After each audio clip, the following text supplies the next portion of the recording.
వర్గానికి రెండోసారి ఎమ్మెల్యేగా గెలిచినట్టు ఉంటుంది. అప్పటి నుంచి మీ యాక్టివిటీస్ ఏంటి సార్? రెండోసారి గెలవడమే కానీ 21 సంవత్సరాల నుంచి పదవి ఉందా, పదవి లేదా, లేదంటే అధికారంలో ఉన్నామా, ప్రతిపక్షంలో ఉన్నామా అనే ఆలోచన లేకుండా నిరంతరం ప్రజలతో బతకాలని ఒక నిర్ణయం తీసుకొని రాజకీయాల్లోకి కూర్చున్నాం. అందులో భాగంగానే అప్ అండ్ డౌన్స్ అనేది it's a part and parcel of the game. ఈ నియోజకవర్గం అన్నది మొదటిసారి ఇండిపెండెంట్గా పోటీ చేసి మళ్ళీ రెండోసారి తెలుగుదేశం పార్టీ అభ్యర్థిగా జిల్లాలోనే అత్యధిక మెజార్టీతో గెలిపించిన నియోజకవర్గం ఇది. పక్కనే భౌగోళికంగా చూస్తే, సామాజికంగా చూస్తే ఏమాత్రము తెలుగుదేశం పార్టీకి అనుకూలంగా ఉండేటువంటి నియోజకవర్గం కాదు ఇది.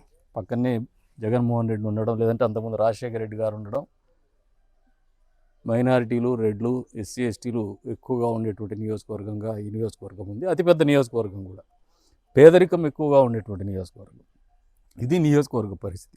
ఈ పరిస్థితులన్నింటినీ అర్థం చేసుకొని సుదీర్ఘకాలం పాటు రాజకీయాల్లో ఉంటూ వస్తున్నాం. ఎన్ని ఆటుపోట్లు వచ్చినా కూడా తెలుగుదేశం పార్టీ అధిష్టానం చంద్రబాబు నాయుడు గారు కావచ్చు, లోకేష్ బాబు గారు కావచ్చు, ఈ మధ్య కాలంలో ఎప్పుడు కూడా